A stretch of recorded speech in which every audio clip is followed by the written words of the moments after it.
Aloha and welcome, everybody. Welcome to our webinar titled AI Chatbots, the New Frontier. Really want to thank you for taking time out of your busy schedule to join us. We're excited about this AI and all things about it. It's generating a lot of excitement out in our community, a lot of conversations, a lot of concerns, and a lot of anxiety. So thank you for being with us. Before I begin, I want to thank our board members who are with us this morning. Tamar Goodfellow, Jeff Arce, and Roberta Chu. Thank you for your leadership and thank you for your service on our board. At HCF, we think that we can best serve the community by being a good listener. That's one, first and foremost.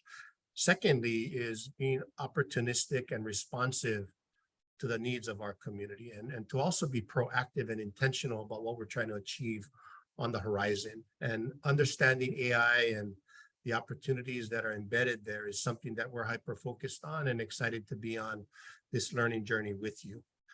At HCF, we're thinking about AI and how we can use it to advance how our people in place can thrive. Our focus is to see a community where our people are thriving, our places are thriving, and we think AI can play a role in that. One of the kind of cool near-term AI projects that we're supporting is a partnership with the University of Hawaii West Oahu campus at their CreateX Digital Media Lab. Their team is developing cultural mapping in the Kohala region centered around a place we call Iole. It's a 2,400 acre ahupua'a that was gifted to HCF a little more than a year ago from the New Moon Foundation and the Kohala Institute. And what they're doing there is, our hope is that this work not only furthers the larger efforts around cultural knowledge and AI, but also helps to create a foundation of learning around living sustainably with the land and with the people in that region.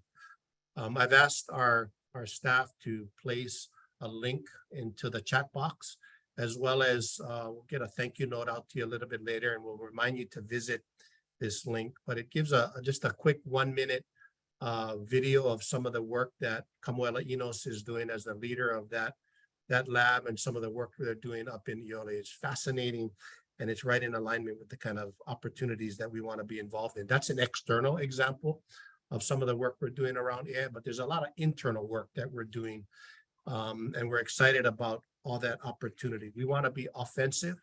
We think of AI as being a co-pilot to the work that's in front of us, and so we're excited that we're on this journey together. So thank you for joining us on behalf of the board, on behalf of our management team.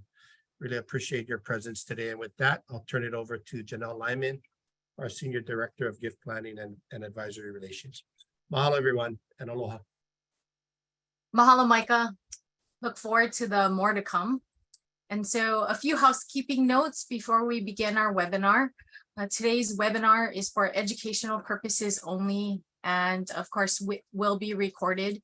We will be sharing the recording and the slides with you via email, so check your inbox sometime next week. And lastly, we'll save about 15 to 20 minutes at the end of the presentation to answer as many questions as we can. So please feel free to use the chat box at the bottom of your screen to ask away.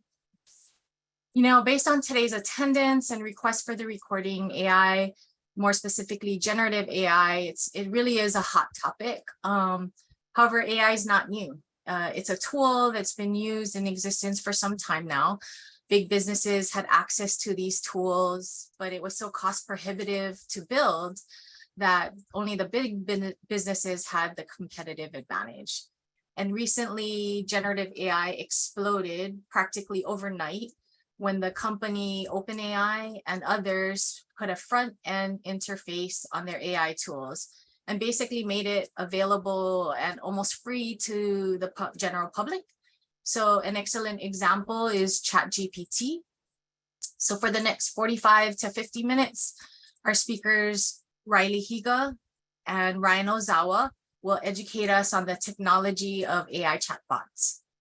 So Ryley is a senior machine learning engineer. And so that's just like a fancy title for chatbot developer at Sumo Logic. And Ryan is an AI and Pacific News editor at Decrypt. And what that means is Ryan, he is a self-professed lifelong geek who regularly speaks and consults with professional and academic groups. And he serves as contributor to a variety of media outlets about science, technology, and startups, entrepreneurships, and the arts. Ryley and Ryan will tell us about AI chatbots. What is it? How does it work? They'll also be doing a live demo. That's pretty cool. So if you have a query to run, please put it in the chat box for them to use it as they're in their demo. Ryan will also discuss legal and ethical pitfalls to consider. Then I'll give some brief commentary about advantages and disadvantages of these chatbots. And of course, we'll end with questions and answers. So without further ado, I'm going to turn it over to Ryan and Ryley. Oh, thank you, Janelle. So you may have heard about AI chatbots in the news fairly often. And I just want to kind of explain what chatbots are. There are programs that simulate human conversation.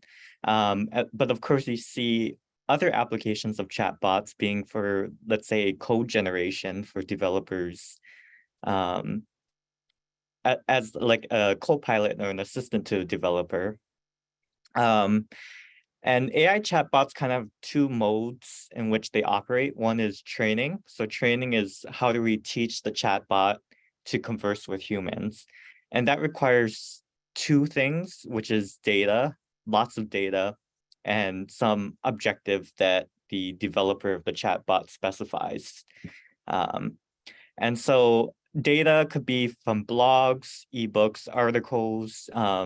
In the case of ChatGPT, the data has been a large portion of the public internet. And you given an objective. So initially, we do this stage called pre-training. Pre-training means that we're teaching the chatbot how to acquire a language, so how to converse in English. And in that case, your objective would be complete the sentence. So you basically give the chatbot a bunch of incomplete sentences and you tell the chatbot what is the most likely word that's going to follow from this incomplete sentence. But once you do that, you not necessarily have a chatbot, you have a language machine. And a language machine basically models your language. It mimics language, but it's not responding. It doesn't respond or converse in a way a human would expect.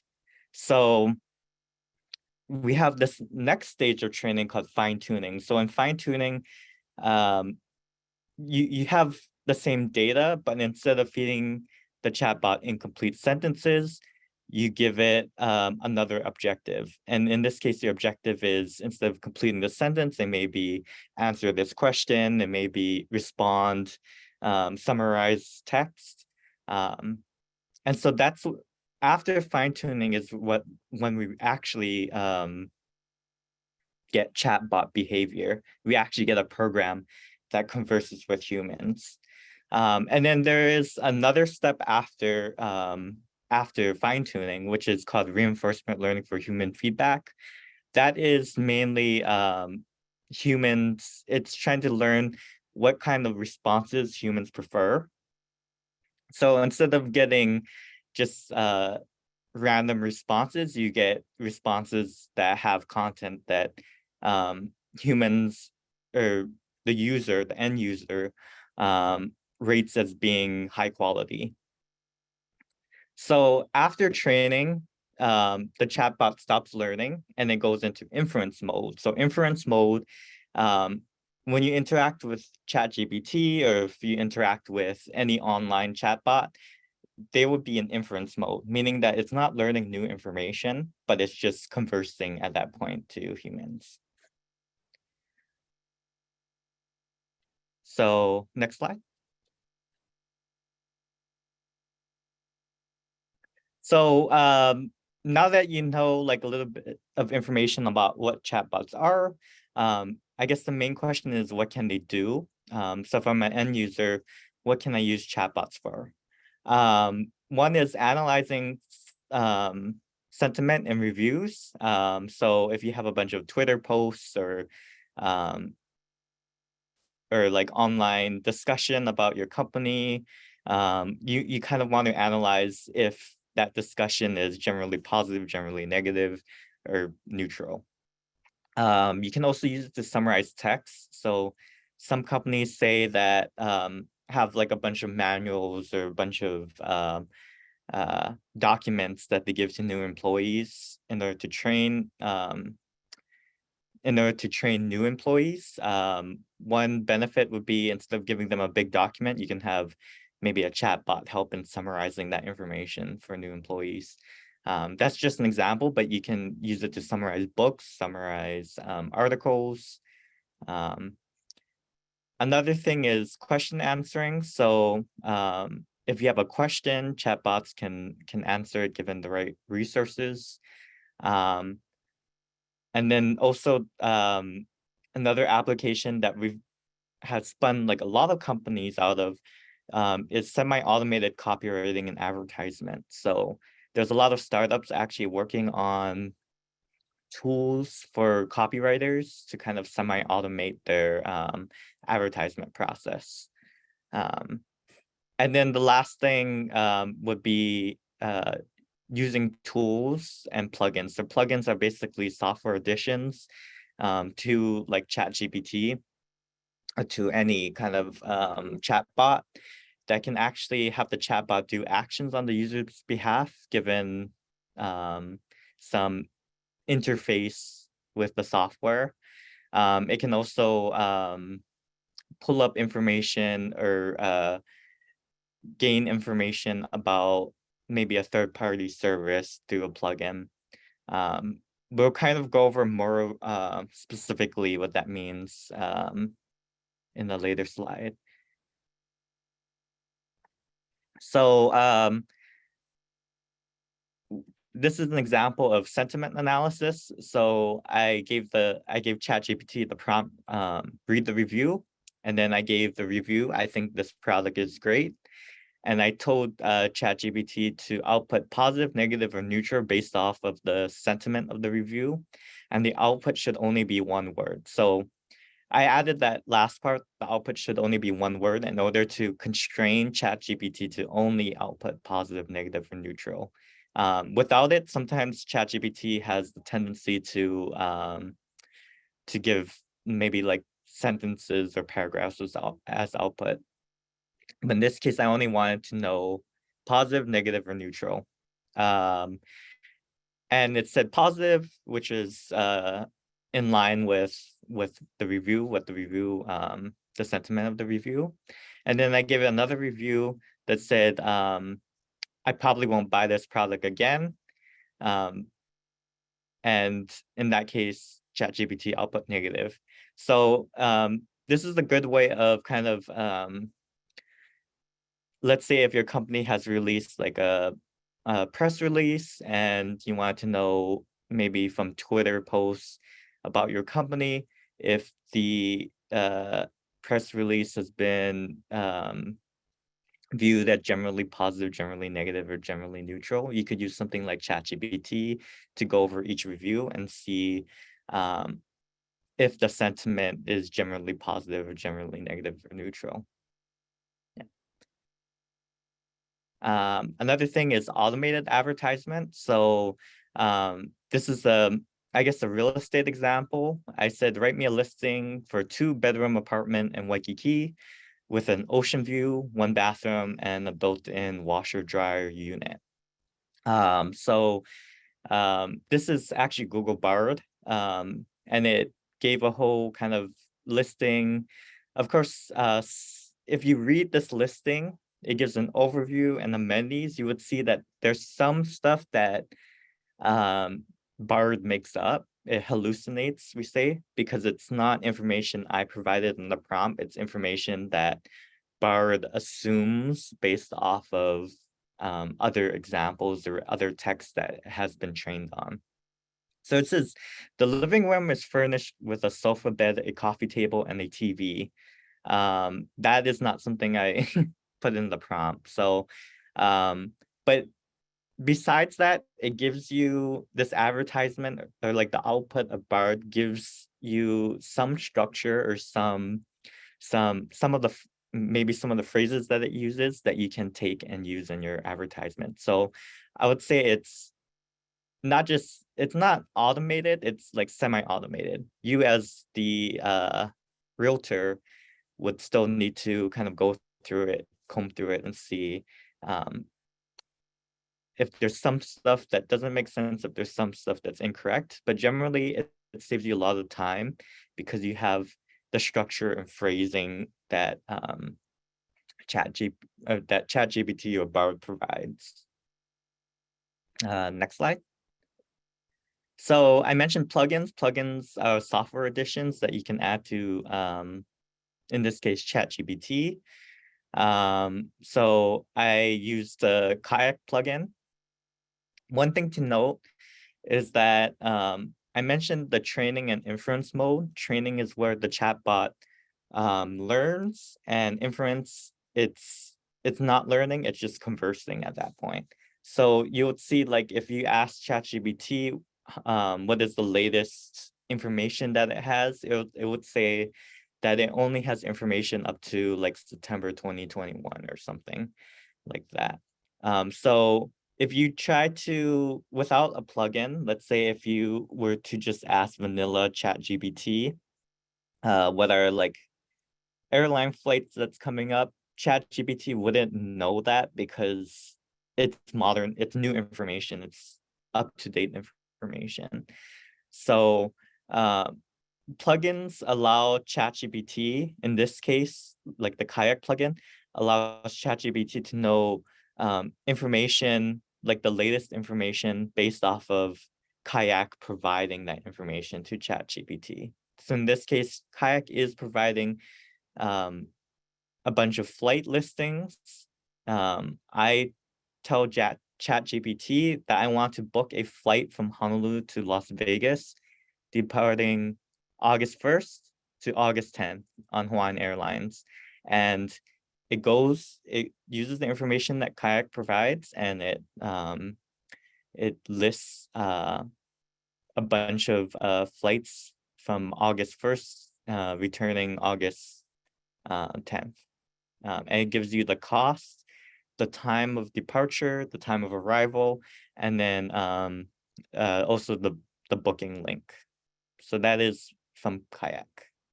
Yes, these are pretty expensive flights.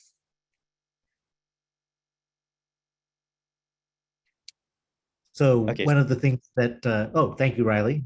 Fantastic. One of the things that is exciting about AI and what was revolutionary about OpenAI's release last year and now GPT version 4 this year is that it is accessible to everyone. It's online, it has an interface, and you can use it right now. And a lot of people are. And in fact, I'm sure many of you have stories within your own either households or even offices where this has been the case. So I wanted to just demonstrate for those who haven't tried it or haven't sought it out what it might look like. We're specifically going to be looking at the ChatGPT interface, but as mentioned, there are other tools and competitors, including Google Bard. Microsoft is building it into Azure cloud platform, and you can in fact use it in Office 365. There are different tools for different applications, but we're going to do it with ChatGPT. So give me a moment to bring up the page. If you have a question or prompt that you want to try, we can give it a shot here. Let's see, desktop 1.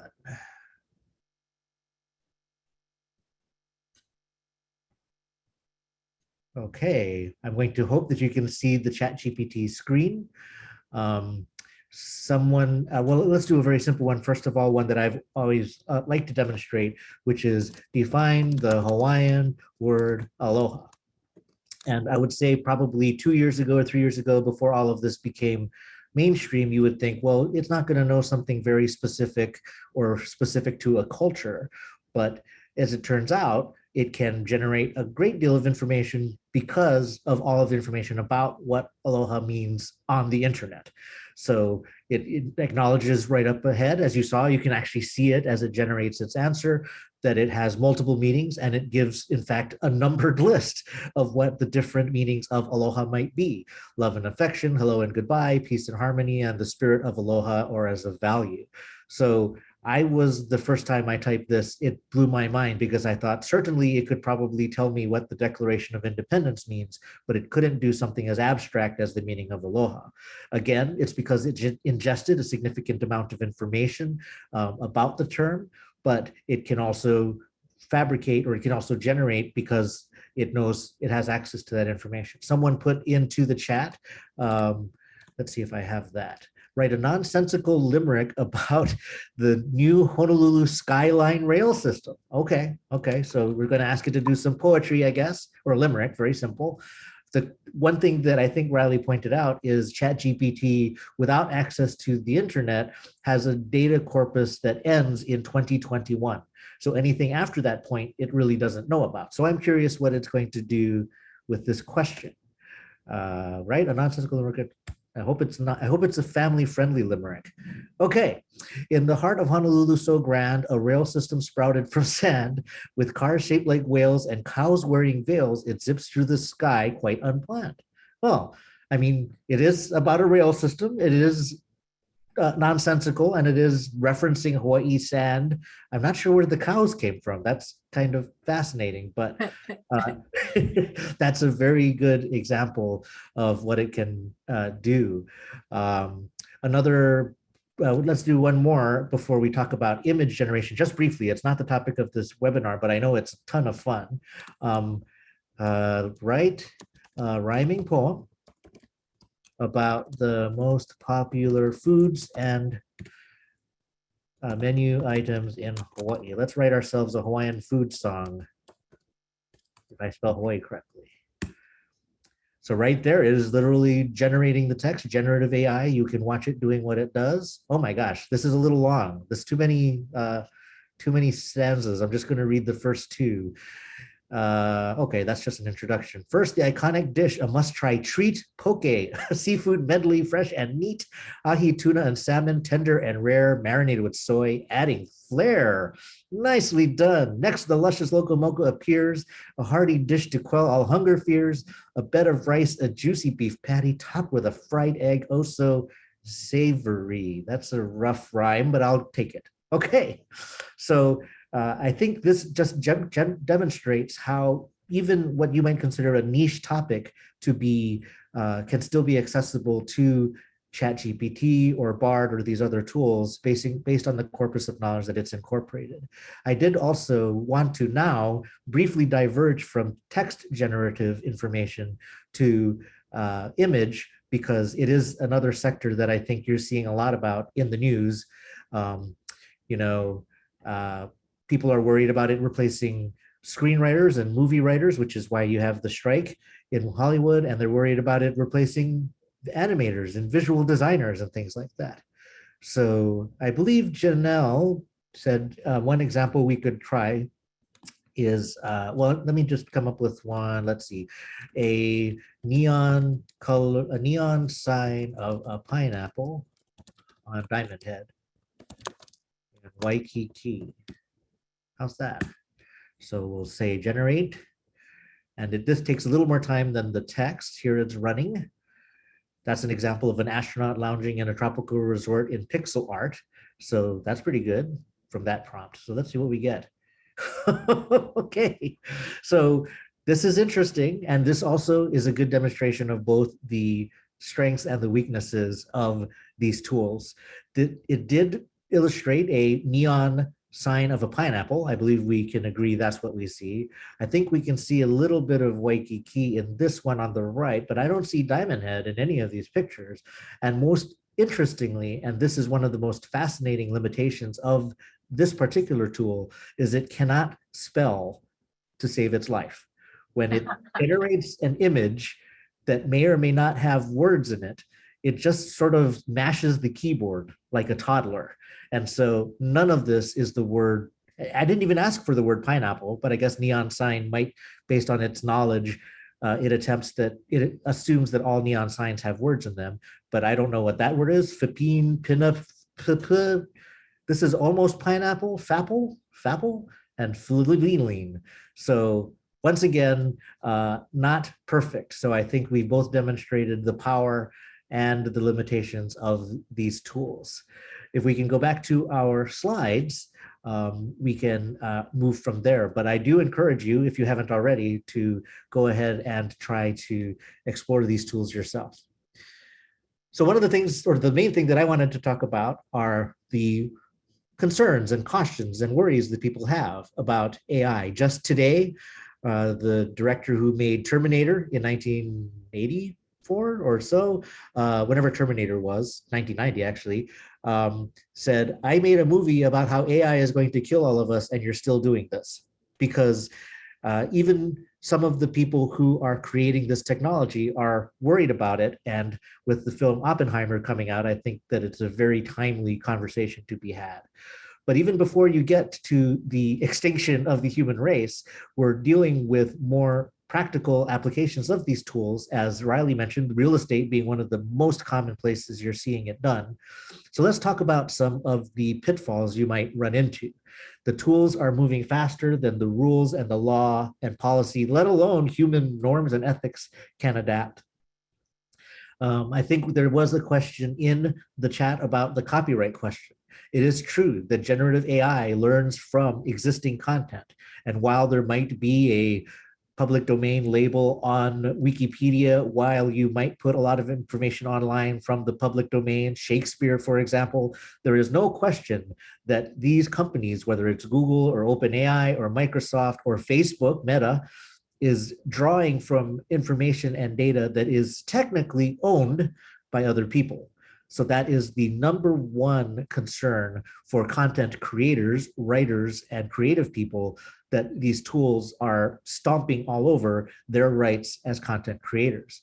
A fun example, if we go to the art version, is that people are telling, say, generative AI like DALL-E, the image maker, to create drawings in a particular style. And as it turns out, if that style is associated with a single artist, say, Miyazaki, Hayao Miyazaki in anime in Japan, it's going to emulate that look to a T.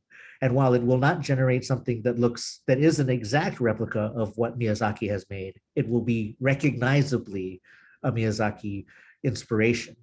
Another example is in a lot of Japanese art, the artists sign their art with a little red calligraphy stamp. I'm sure you've seen it. When you create art using these tools, it fabricates a little signature red dot on them, even though it's not a real person. So these are all ways to tell that the information it's basing this information on is taken from somewhere else. Hallucinations. That was what Ryley covered in the real estate example. He just said it's a nice hotel, nice apartment in Waikiki, and it decided that it has a sofa bed, a lanai, and a great view. And these are not things that he provided, but the tool, based on its ingestion of every real estate listing in Waikiki, assumes that these are the most common traits to complete the sentence, as he said, to describe it. But that is a hallucination. In the news was a case of a lawyer who got lazy in writing a brief for a court case and submitted it after ChatGPT wrote it for him. And it was a very, very well-written legal brief. However, when it created the citations to case law in this brief, it completely made up the cases that it was referencing. It's almost like it was doing an improv routine saying, in the case of Lyman versus Higa before the Honorable Micah Kane, the court found X, Y, and Z. But those cases did not exist. Those people did not exist. It just hallucinated it. And yes, that lawyer got in quite a bit of trouble. Disinformation and deepfakes. I'm thinking you may have seen examples of this. And unfortunately, although most of the examples that propagate freely on the internet are harmless, the ones that cause harm are hard to suppress.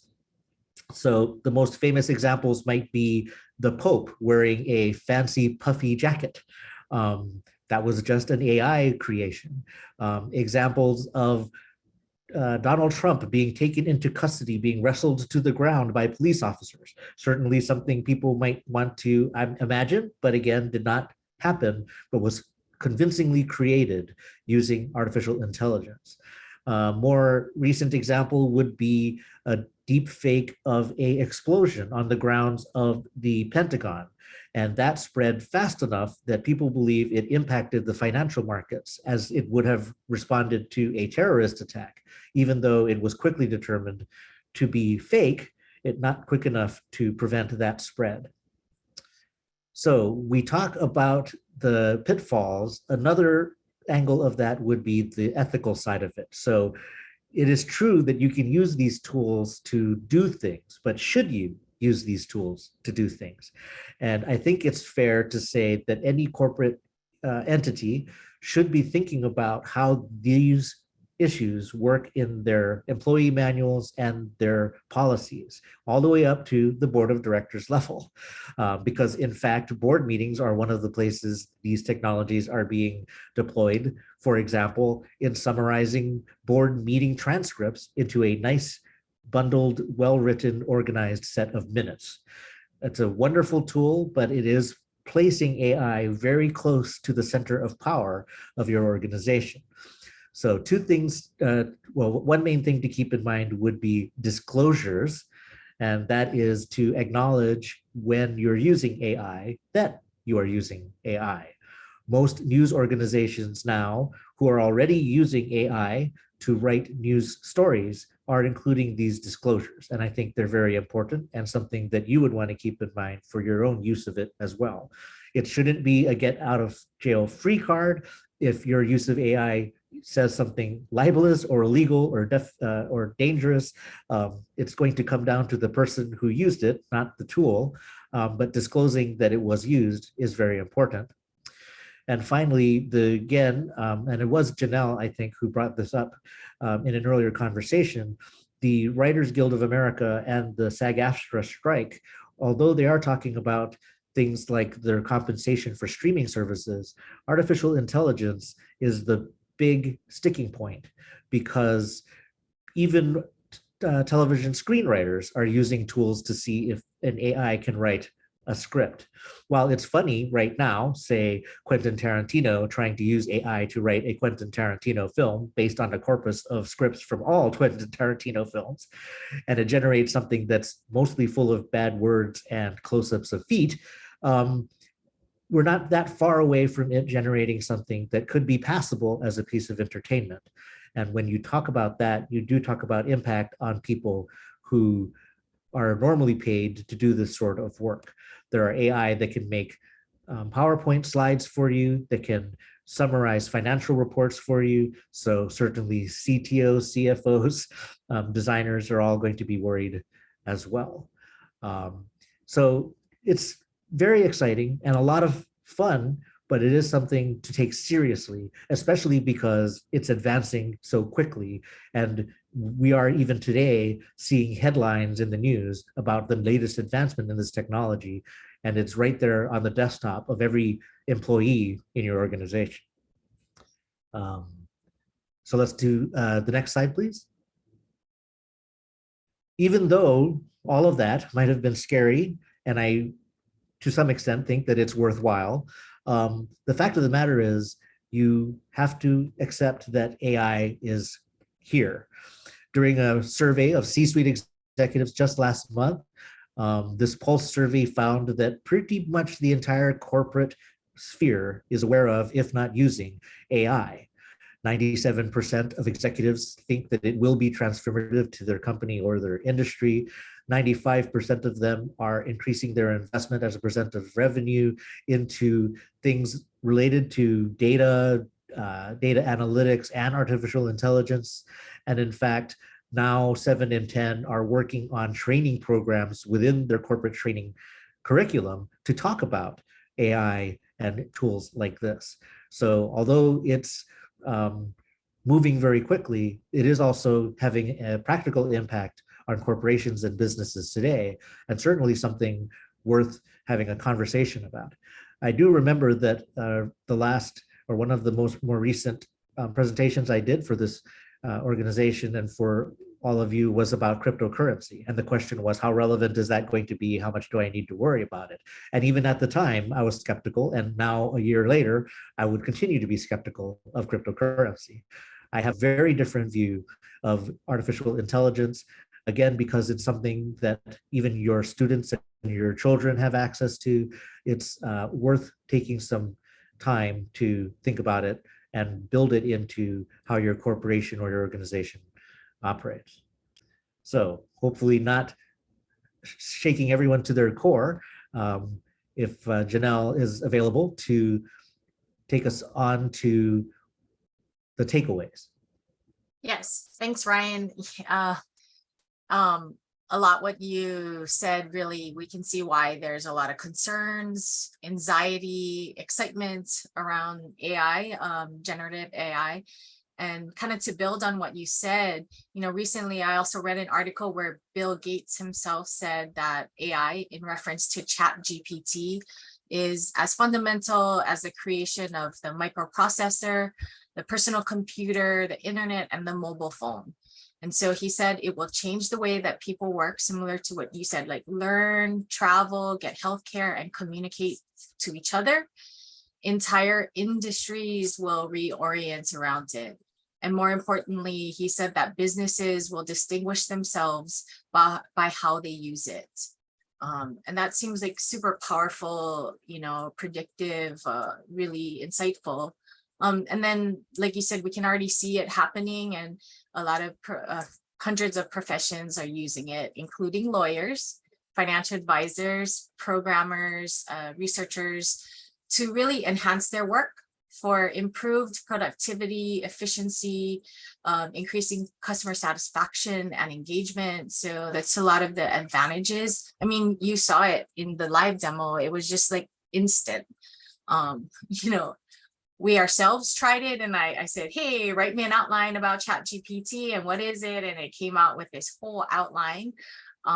So very amazing. It has written recipes, like Ryan said, screenplays, computer codes, essays, and even passed a law school final exam. I would have loved that when I went to law school to have that done. And then the judge that Ryan had mentioned, and the lawyers in that case, yeah, they wrote a brief, fake citations and all. But what the judge said was interesting, and it goes to build on Ryan's comment about disclosure, is that technological advances are commonplace, and that there is nothing inherently improper about using a reliable artificial intelligence tool for assistance. But existing rules impose a gatekeeping role on attorneys to ensure the accuracy of their findings. So exactly that, right? To have disclosure and transparency as to the fact that this was generated by AI, but it's reviewed by a human, something to that effect. And then we're seeing the anxiety playing out in real life with the writers and screen actors, like Ryan said, protecting their work, being replicated by artificial intelligence. They want to make sure that they're not being rendered irrelevant by algorithms. And then the disadvantages, right? So even though the scripts, legal briefs, or computer codes are generated by the AI chatbot, it still must be edited by a human, as we heard. There can't be used as an authoritative source of information. And the technology relies on content from the internet. So we did have a lot of questions that we'll get to, kind of about accuracy and whether or not there's kind of disclaimers about that. Ryan and Ryley talked about hallucinations. where the chatbot really, and what you even saw, produces something that looks plausible, convincing, but it may contain a lot of accuracies, like we saw in the pineapple picture, ambiguities, errors, inaccuracies, complete inaccuracies, especially if they're making up legal cases. And then chatbot responses, again, they lack the human empathy. Chatbots are not human, although, you know, maybe developers like Ryley are training them to be human-like. It still doesn't possess those real world experiences or common sense reasoning. So the bot responses are based solely upon the patterns learned from the training data. So that's what kind of Ryley talked about, the training and then the inference. So really, given what you heard today, there is going to be a lot more to come about AI, and every day is changing, and the technology we use is being used, and it's moving at such a fast pace. There will undoubtedly be more conversations and regulations with regard to privacy, security, accountability, and transparency. The one thing that we hadn't talked about, inclusion and bias. So these are big ones. How do we not perpetuate bias and create and promote inclusion through a chatbot generated response? You know, ethics and compliance are going to be huge. Our own understanding of these tools and how we can use them in our professional and personal lives. And then finally, human learning and impact. So how do we scale these tools in the work that we do to make our work more productive and efficient? So we do have just about 15 more minutes for questions and answers. And I see we have a lot of questions coming in as well. Let's see, reminder, this webinar is for educational purposes only, not really intended to provide the legal, financial, or tax advice. But that being said, we'll start off with questions for Ryley and Ryan. Let's see, a lot of questions. So we'll start with this first question, and then we'll go on from there. So the first question is, do you see the giants, Microsoft, Google, Meta, Amazon, as having the most progressive AI in this field? Or are there less known but equally relevant companies successful in advancing this field? Either one of you want to answer that?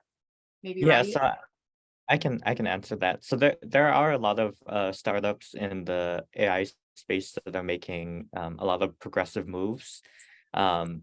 In terms of like the big companies, I would say they do have a lot of advantages, mainly due to the fact that they have a lot of data. They have a lot of what we call a data moat. So they have an advantage due to the data that they collect and that they can look at. They also have a lot of compute power. So a lot of these big companies have their own cloud compute service. And so since they own that infrastructure, they can they use it pretty freely.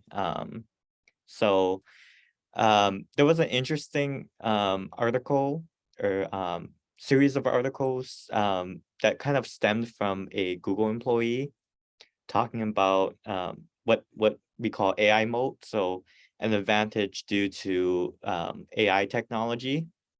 And what this Google employee was saying in this leaked message was that they don't have an AI moat. No company does. A lot of the AI techniques are open source. They're available to anyone as long as you have the data and the resources to do so.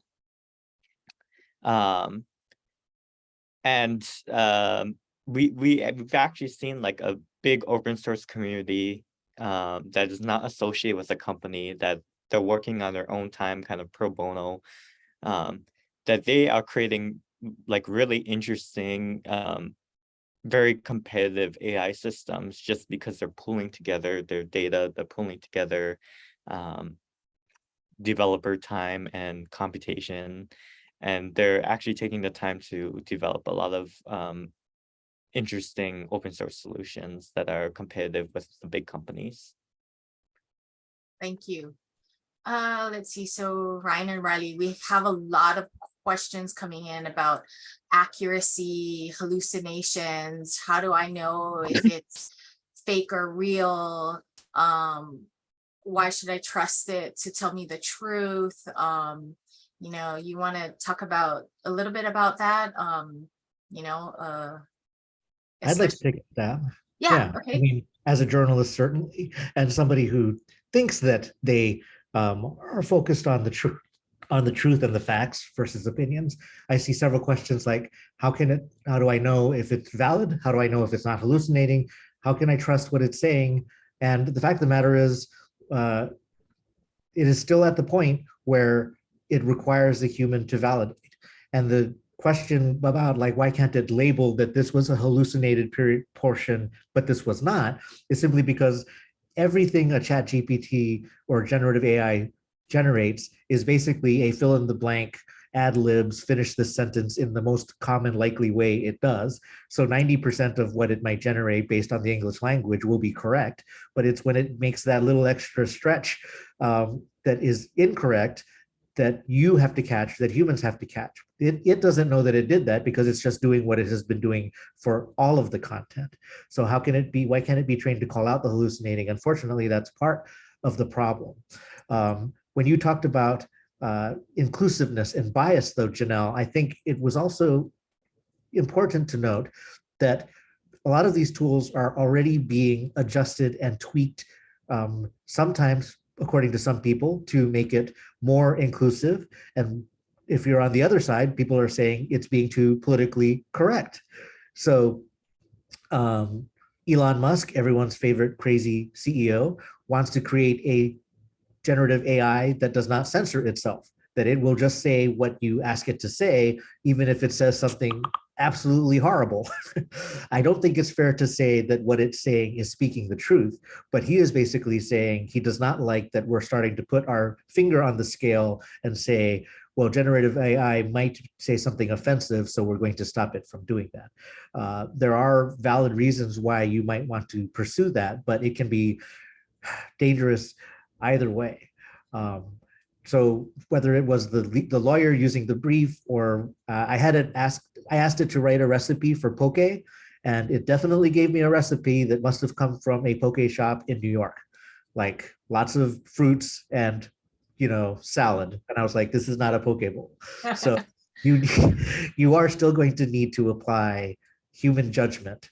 And frankly, if you're the person that takes that content and submits it as a legal brief or posts it online, you are the person who is going to be liable for its accuracy. Thank you. Great answer. There's a question about the ChatGPT website link that you're using. That's just like you just Google ChatGPT. Yeah, it's openai.com. Oh, openai.com. Yeah. Okay. And from there, you can get both the DALL-E pictures and the text. And there's a free version and there's a paid version. Yes, I believe you can subscribe. I think it's $20 a month. Yeah.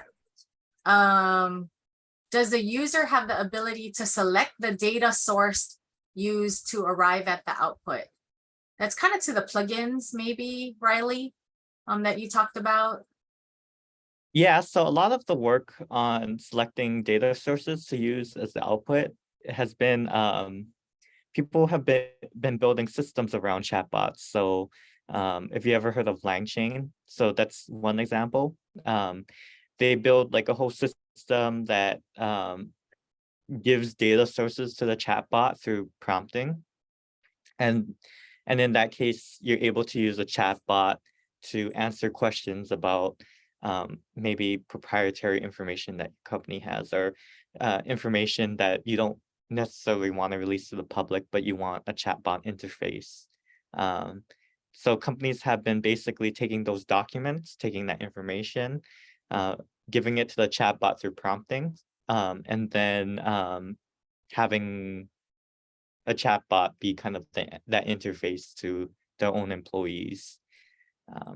So then here's a follow-up question that also came up on privacy when you're uploading those transcripts or meeting notes, etc. And it's private data, right, for the company itself. And so does the AI developer have access to the data to help its AI engine learning? So that's the question, right? These open AI or, public, use chatbots, what is how private is it? My answer would be it's not. And that is why a lot of companies have placed blanket restrictions on using these tools. Because it's one thing if you're like, write a memo telling the staff that 4th of July is a holiday, great. But here's our upcoming patent filing, summarize it for the board of directors. Not a good thing that it's being submitted across the open internet and processed. All of these companies will say that it's kept to a specific session, that it's not retained, but how much can you really trust anything you send out? A lot of gaming companies, for example, prevent the use of generative AI because although it would make a great game design, it reveals a lot about what their next game is going to be and what it's going to do, and that's competitive intelligence. So for Luis Pascual and HCF asking about the privacy, that's absolutely a major concern. And that's in fact why the United Kingdom has very strict restrictions on AI right now because of the privacy question, not the copyright question, but the privacy question. Yeah, I would generally add that, yes, companies are placing restrictions on employees on using chatbots.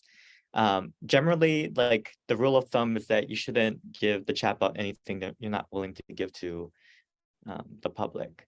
And so one kind of solution a lot of companies have come up with to the privacy question. So I guess there's two solutions. One from the AI developers, so like let's say OpenAI, they've been using chatbots to also screen prompts. So chatbots will respond to your prompt, but will also screen it beforehand to figure out if there's personal identifiable information, if there's sensitive information in the prompt. That's not 100%. It's not going to be 100% accurate, but that is one of the techniques is like screening that information before the prompt is sent out. Another thing that a lot of companies have adopted is actually having their own private chatbot or own private AI that is open source. They pulled it from like an open source repository. And instead of sending their data to OpenAI or sending their data to Google to run an AI model, they instead are bringing the model to them. So they're bringing the model into their own application. They're bringing the AI chatbot into their own application. And so they don't need to send the data outward. They can keep the data internally and have the benefits of using an AI chatbot in their own private sphere. Wow. Okay. That's good to know. Ryan had mentioned some regulations in Britain. Are there current rules or laws you know of in the US?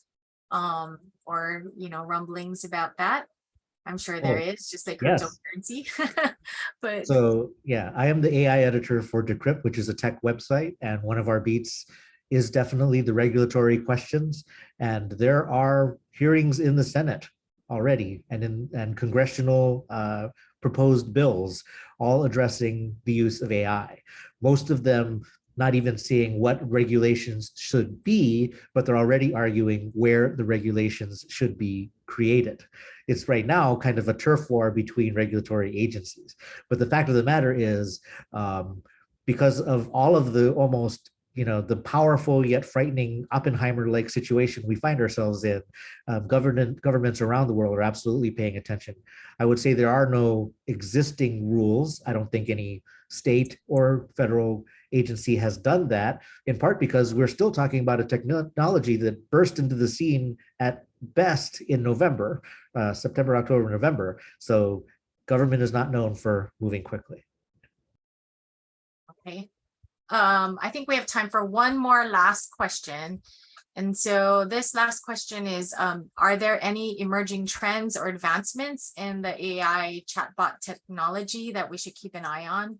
And how might that shape the future of chatbot interactions? Well, I want to give Ryley the last word, so I'm going to jump in because he mentioned how you can get AI to process your own content. And I think that's going to be key. I think the same reason why Siri is the worst of the voice assistants, because it does everything on your device and only with information that you give it access to. I think we're going to move into an AI model where you have an AI model for your company, which has access to all of your company information from its bylaws to every email ever sent. So it can speak very eloquently about your operation, but you don't need to send any of that information out of your company to take advantage of these tools. So that's what I think is what I'm excited about. Like there could be a Ryan Ozawa AI that sucks up my entire Gmail account and every blog post and article I've ever written, and it can basically answer questions as if it was me, and then I can go on vacation. All right, Ryley, go ahead. Yeah, I would say a lot of the advancements in AI have been towards reliability and also accessibility of AI chatbots. So on the reliability front, that's like, can you trust a chatbot? The short answer is you shouldn't blindly trust it.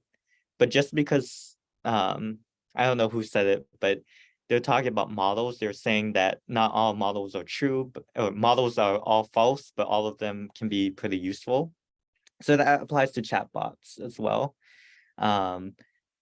They may not be the source of truth, but they are useful. And there's been a lot of movement towards making these chatbots more reliable, even though it's unlikely that we're going to have chatbots that are 100% accurate. We can at least have it stop hallucinating as much as it does now. So that's been a lot of research into that area. The other area is accessibility. So reducing the cost of running a chatbot and deploying a chatbot, and generally just making it easier to train these chatbots so that companies can have access to these chatbots with little work on their own end. Okay. Yeah. Well, thank you very much to the both of you. We're just about out of time. We also wanted to leave you with a few resources regarding business applications of AI. So again, these slides and the recording will be sent via email. So please feel free to share it with others as well. We appreciate all of your interest and questions. If you have any further questions, please feel free to reach out to myself. We can put you in contact with Ryan or Ryley, but we also have a development team at Hawaii Community Foundation. So mahalo everyone for joining us. Be safe and dry, and malama pono. Aloha.